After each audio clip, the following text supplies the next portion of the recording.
Hi అండి. అందరికీ నమస్తే. నేను మీ శైలజారెడ్డి వదివేటి. ఇక్కడ కనిపిస్తున్న టెంపుల్ కుక్కే సుబ్రహ్మణ్య స్వామి గుడి. ఇది పశ్చిమ కనుమలలో ఉంటుంది. కర్ణాటకలో దక్షిణ కన్నడ జిల్లా సుల్య తాలూకా సుబ్రహ్మణ్య గ్రామంలో ఉంటుంది. ఈ టెంపుల్కి వెనుక వైపున కుమార పర్వతం అనే పర్వతం ఉంటుంది. ఇది ట్రెక్కింగ్ చేసే వాళ్లకు చాలా బాగుంటుంది.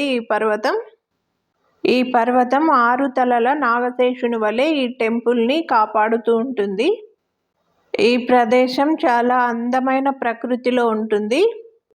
మేము ఉదయాన్నే రావడం వల్ల మంచుతో కూడిన ప్రకృతి చాలా అందంగా కనిపిస్తోంది.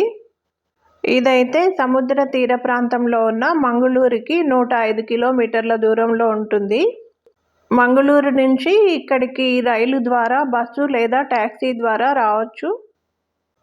ఈ గుడి ఎందుకు ఫేమస్ అంటే కాలసర్ప దోషం ఉన్న వాళ్ళకి ఇక్కడ పూజ చేస్తారు. దీనిని ఆశ్లేష బలి పూజ అంటారు. ఇది కాలసర్ప దోషము మరియు కుజదోషము రెండింటి నుంచి విముక్తి కలిగిస్తుంది ఈ పూజ. ఇక్కడ కార్తికేయుడిని భక్తులు సర్పదేవుడు సుబ్రహ్మణ్యునిగా ఆరాధిస్తారు. ఈ దేవాలయానికి రావాలి అంటే కుమారధార అనే నదిని దాటి రావాల్సి ఉంటుంది. ఆ నదిలోనే భక్తులు స్నానమాచరించి దర్శనానికి వస్తారు.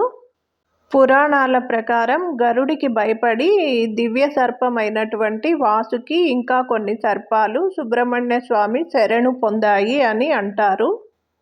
ఈ గుడిలో వెండితో తాపడం చేసిన ఒక ధ్వజస్తంభం ఉంది.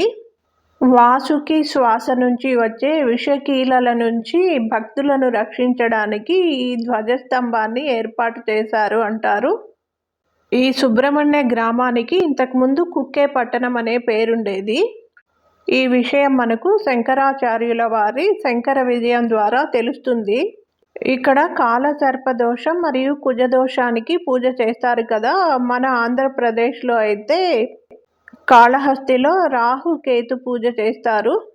ఇక్కడ మా అమ్మ అక్కలిద్దరూ దీపాలు వెలిగిస్తున్నారు.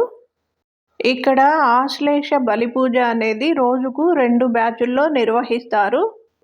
అంటే 2 సమయాలలో నిర్వహిస్తారు. పూజ చేయించుకోవడానికి వచ్చేవాళ్ళు 2 రోజులు ఇక్కడే ఉండేటట్లుగా రావాల్సి ఉంటుంది.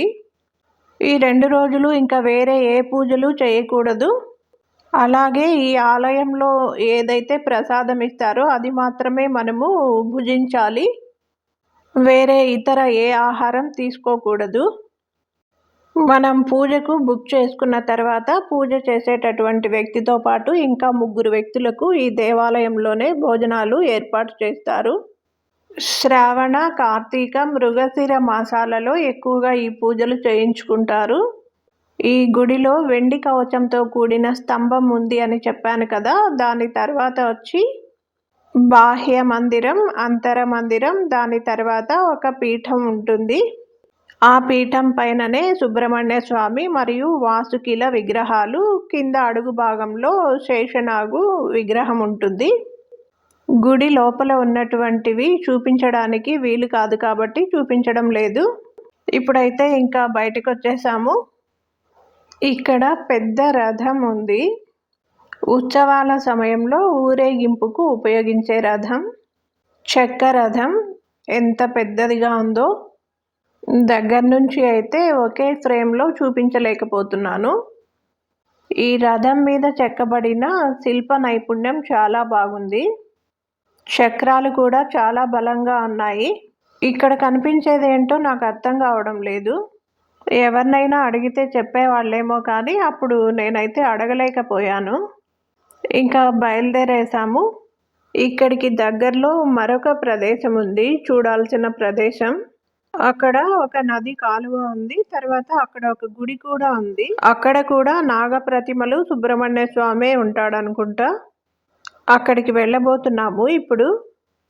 మళ్ళీ ఒకసారి గుడి చూడండి ఎంత అందంగా ఉందో. ఇది చాలా మహిమగల ప్రదేశం కాబట్టి రోజు రోజుకి చాలా అభివృద్ధి చెందుతోంది. ఎంతోమంది భక్తులు ఇక్కడికి వచ్చి దర్శించుకుంటున్నారు. చాలా అందమైన ప్రకృతి మధ్యలో ఉంటుంది ఈ గుడి. పర్వత ప్రాంతంలో ఉండడం వల్ల ఈ ఊరంతా కూడా అందమైన చెట్ల మధ్య ఉంటుంది. మేము నడిచి వచ్చే దారిలో ఇక్కడ ఒక్క చెట్లు కనిపించాయి. కొబ్బరి చెట్లలాగా, తాటి చెట్లలాగా ఉంటాయి కానీ ఇవి ఒక్క చెట్లు. కాయలు కూడా దూరానికి కనిపిస్తున్నాయి కానీ దగ్గర నుంచి చూపించడానికైతే వీలు లేదు. నేను ఇదే మొదటిసారి ఒక్క చెట్లను చూడడం.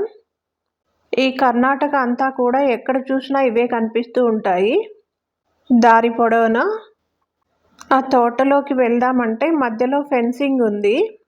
లేకపోతే ఒక్క కాయ అయినా తీసి చూపించేదాన్ని. మేము కూడా ఇంటి దగ్గర 2 చెట్లను నాటాము. అయితే అవి ఇంకా కాయలు కాయలేదు. దూరం నుంచి చూస్తుంటే కొబ్బరికాయలు పిందెలుగా ఉన్నప్పుడు ఎలా ఉంటాయో ఆ సైజులో కనిపిస్తున్నాయి. కొన్ని అయితే ఈతకాయలు మాగిన తర్వాత ఏ రంగులో ఉంటాయో అలా యెల్లో కలర్‌లో కనిపిస్తున్నాయి. ఒక కాయలో ఎన్ని వక్కలుంటాయో మీకు తెలిస్తే కామెంట్ చేయండి. నేను చెప్పాను కదా ఇందాక ఒక గుడికి రాబోతున్నాము అని. ఇక్కడ ఈ బ్రిడ్జ్ కింద కాలువ ఉంది. అక్కడ స్నానం చేసి వస్తారు ఈ గుడిని దర్శించుకోవడానికి. ఈ గుడి పేరేంటో అయితే నాకు తెలియడం లేదు. మొత్తానికి సుబ్రహ్మణ్య స్వామికి సంబంధించిందే. ఒక ఆశ్రమం లాగా, కుటీరం లాగా ప్రశాంతమైన వాతావరణంలో ఉంది. వీడియోలో చూస్తుంటేనే మీకు అర్థమవుతూ ఉంటుంది కదా. ఓకే అండి. ఇది ఈ కుక్కే టెంపుల్‌కి సంబంధించిన వీడియో. మరో వీడియోలో మళ్ళీ కలుసుకుందాం.